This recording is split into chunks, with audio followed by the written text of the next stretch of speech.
The Outsider by H.P. Lovecraft, read by Clovis Black.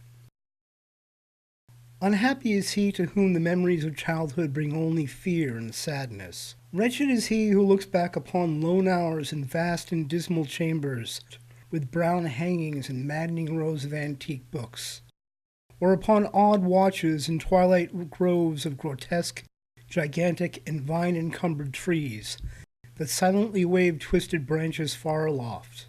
Such a lot the gods gave to me, the dazed, the disappointed, the barren, the broken. And yet I am strangely content, and cling desperately to those sere memories when my mind momentarily threatens to reach beyond to the other. I know not where I was born, save that the castle was infinitely old and infinitely horrible, full of dark passages and having high ceilings where the eye could find only cobwebs and shadows. The stones in the crumbling corridors seemed always hideously damp, and there was an accursed smell everywhere, as of the piled-up corpses of dead generations. It was never light, so that I used sometimes to light candles and gaze steadily at them for relief. Nor was there any sun outdoors, since the terrible trees grew high above the topmost accessible tower. There was one black tower which reached above the trees into the unknown outer sky, but that was partially ruined and could not be ascended save by a well-nigh impossible climb up the sheer wall, stone by stone. I must have lived years in this place, but cannot measure the time. Beings must have cared for my needs, yet I cannot recall any person except myself, or anything alive but the noiseless rats and bats and spiders. I think that whoever nursed me must have been shockingly aged, since my first conception of a living person was that of something mockingly like myself, yet distorted, shriveled, and decaying like the castle. To me there was nothing grotesque in the bones and skeletons that strewed some of the stone crypts deep down among the foundations. I fantastically associated these things with everyday events, and thought them more natural than the colored pictures of living beings which I found in many of the moldy books. From such books I learned all that I know. No teacher urged or guided me, and I do not recall hearing any human voice in all those years, not even my own, for although I had read of speech, I had never thought to try to speak aloud. My aspect was a matter equally unthought of, for there were no mirrors in the castle, and I merely regarded myself by instinct as akin to those youthful figures I saw drawn and painted in the books. I felt conscious of youth because I remembered so little. Outside, across the putrid moat and under the dark mute trees, I would often lie and dream for hours about what I read in the books, and would longingly picture myself amidst gay crowds in the sunny world beyond the endless forest. Once I tried to escape from the forest, but as I went farther from the castle the shade grew denser and the air more filled with brooding fear, so that I ran frantically back lest I lose my way in a labyrinth of nighted silence. So through endless twilights I dreamed and waited, though I knew not what I waited for. Then in the shadowy solitude my longing for light grew so frantic that I could rest no more, and I lifted entreating hands to the single black ruined tower that reached above the forest into the unknown outer sky. And at last I resolved to scale that tower, fall though I might, since it were better to glimpse the sky and perish than to live without ever beholding day. In the dank twilight I climbed the worn and aged stone stairs till I reached the level where they ceased, and thereafter clung perilously to small footholds leading upward. Ghastly and terrible was that dead, stairless cylinder of rock, black, ruined, and deserted, and sinister with startled bats whose wings made no noise. But more ghastly and terrible still was the slowness of my progress, for, climb as I might, the darkness overhead grew no thinner, and a new chill as of haunted and venerable mold assailed me. I shivered as I wondered why I did not reach the light, and would have looked down had I dared. I fancied that night had come suddenly upon me, and vainly groped with one free hand for a window embrasure, that I might peer out and above and try to judge the height I had attained. All at once, after an infinity of awesome, sightless crawling up that concave and desperate precipice, I felt my head touch a solid thing, and I knew that I must have gained the roof or at least some kind of floor. In the darkness, I raised my free hand and tested the barrier, finding it stone and immovable. Then came a deadly circuit of the tower, clinging to whatever holds the slimy wall could give, till finally my testing hand found the barrier yielding, and I turned upward again, pushing the slab or door with my head as I used both hands in my fearful ascent. There was no light revealed above, and as my hands went higher I knew that my climb was for the nonce ended. Since the slab was the trapdoor of an aperture leading to a level stone surface of greater circumference than the lower tower, no doubt the floor is some lofty and capacious observation chamber.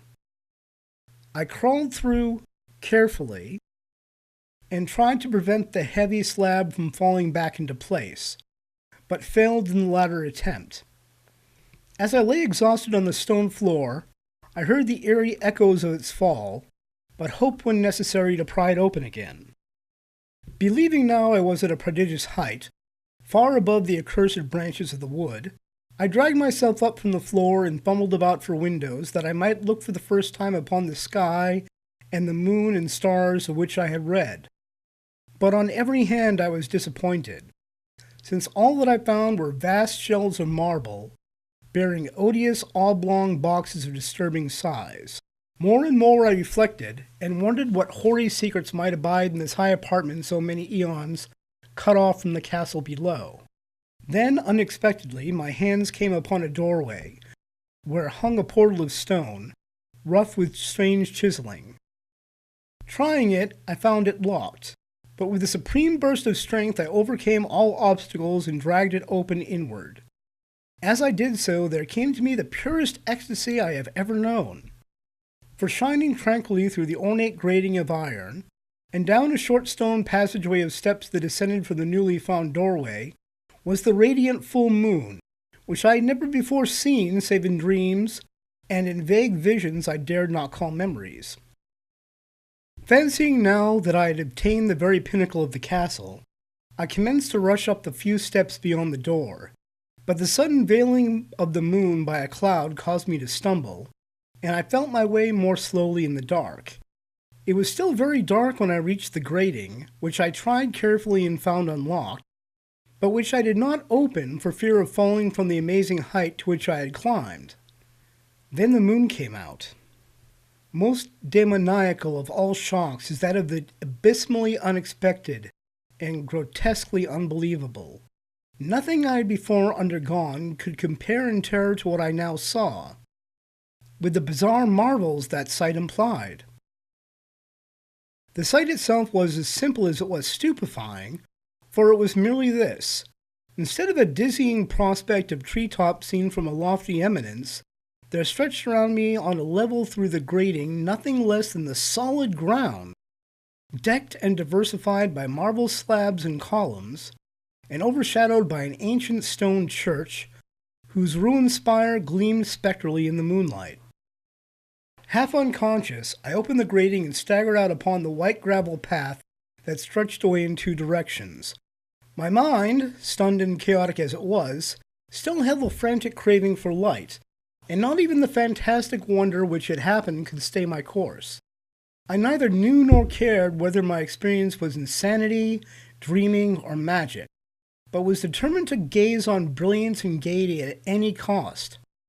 I knew not who I was or what my surroundings might be, though as I continued to stumble along I became conscious of a kind of fearsome latent memory that made my progress not wholly fortuitous. I passed under an arch out of that region of slabs and columns, and wandered through the open country, sometimes following the visible road, but sometimes leaving it curiously to tread upon meadows where only occasional ruins bespoke the ancient presence of a forgotten road. Once I swam across a swift river where crumbling mossy masonry told of a bridge long vanished. Over 2 hours must have passed before I reached what seemed to be my goal, a venerable ivied castle in a thickly wooded park, maddeningly familiar, yet full of perplexing strangeness to me. I saw that the moat was filled in, and that some of the well-known towers were demolished. whilst new wings existed to confuse the beholder. But what I observed with chief interest and delight were the open windows, gorgeously ablaze with light and sending forth sound of the gayest revelry. Advancing to one of these, I looked in and saw an oddly dressed company indeed, making merry and speaking brightly to one another. I had never seemingly heard human speech before, and could guess only vaguely what was said. Some of the faces seemed to hold expressions that brought up incredibly remote recollection. Others were utterly alien. I now stepped through the low window into the brilliantly lighted room, stepping as I did so from my single bright moment of hope to my blackest convulsion of despair and realization. The nightmare was quick to come, for as I entered, there occurred immediately one of the most terrifying demonstrations I had ever conceived. Scarcely had I crossed the sill when there descended upon the whole company a sudden and unheralded fear of hideous intensity, distorting every face and evoking the most horrible screams from nearly every throat. Flight was universal, and in the clamor and panic, several fell into a swoon and were dragged away by their madly fleeing companions. Many covered their eyes with their hands and plunged blindly and awkwardly in their race to escape, overturning furniture and stumbling against the walls before they managed to reach one of the many doors. The cries were shocking, and as I stood in the brilliant apartment alone and dazed, listening to their vanishing echoes, I trembled at the thought of what might be lurking near me unseen. At a casual inspection, the room seemed deserted, but when I moved toward one of the alcoves, I thought I detected a presence there, a hint of motion beyond the golden arched doorway leading to another and somewhat similar room. As I approached the arch, I began to perceive the presence more clearly, and then, with the first and last sound I ever uttered, a ghastly ululation that revolted me almost as poignantly as its noxious cause, I beheld in full frightful vividness the inconceivable, indescribable, and unmentionable monstrosity which had by its simple appearance changed a merry company to a herd of delirious fugitives. I cannot even hint what it was like, for it was a compound of all that is unclean, uncanny, unwelcome, abnormal, and detestable. It was the ghoulish shade of decay, antiquity, and desolation, the putrid, dripping eidolon of unwholesome revelation, the awful bearing of that which the merciful earth should always hide. God knows it was not of this world, or no longer of this world, yet to my horror I saw it in its eaten-away and bone-revealing outlines, a leering, abhorrent travesty on the human shape, and in its moldy, disintegrating apparel, an unspeakable quality that chilled me even more. I was almost paralyzed, but not too much to make a feeble effort toward flight, a backward stumble which failed to break the spell in which the nameless, voiceless monster held me. My eyes, bewitched by the glassy orbs which stared loathsomely into them, refused to close, though they were mercifully blurred, and shewed the most horrible object, but indistinctly after the first shock. I tried to raise my hand to shut out the light, yet so stunned were my nerves that my arm could not fully obey my will. The attempt, however, was enough to disturb my balance, so that I had to stagger forward several steps to avoid falling. As I did so, I became suddenly and agonizingly aware of the nearness of the carrion thing, whose hideous hollow breathing I half fancied I could hear. Nearly mad, I found myself yet able to throw out a hand to ward off the fetid apparition which pressed so close. When in one cataclysmic second of cosmic nightmarishness and hellish accident, my fingers touched the rotting, outstretched paw of the monster beneath the golden arch.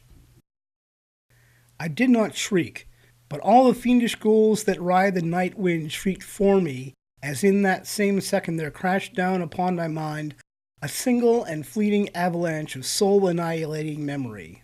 I knew in that second all that I had been. I remembered beyond the frightful castle and the trees, and recognized the altered edifice in which I now stood. I recognized, most terrible of all, the unholy abomination that stood leering above me, as I withdrew my sullied fingers from its own. But in the cosmos there's balm as well as bitterness, and that balm is Nepenthe. In the supreme horror of that second, I forgot what had horrified me, and the burst of black memory vanished in a chaos of echoing images.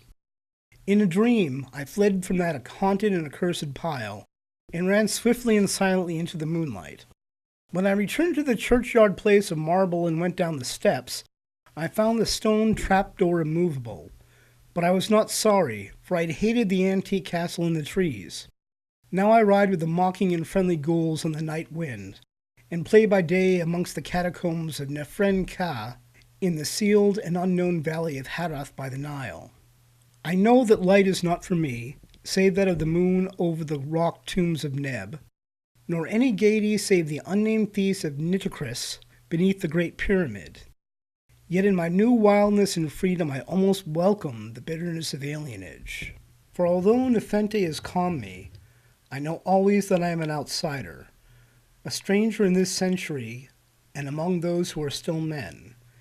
This I have known ever since I stretched out my fingers to the abomination within that great gilded frame, stretched out my fingers and touched a cold and unyielding surface of polished glass. That story was written by Howard Phillips Lovecraft, who lived from 1890 to 1937. Lovecraft had some moderate success as a writer while he was alive. Horror fans only truly recognized the man's genius after he died. Some of Lovecraft's stories are set in a fictional town in Massachusetts called Arkham. He based Arkham on the real town of Salem. If the name Arkham sounds familiar, it's because there's a reference to it in Batman. Batman's enemies get locked up in Arkham Asylum. In the story The Shadow over Innsmouth, Lovecraft wrote about a town inhabited by people who interbred with fish-like monsters. According to the story, the monster-human hybrids have a distinctive look, the Innsmouth look. They are described as having queer, narrow heads and bulgy, starry eyes. It's pretty clear that he made the people from Innsmouth look like him. A friend of mine talked with someone who actually knew Lovecraft. According to him, the author was every bit as racist as the stories make him seem.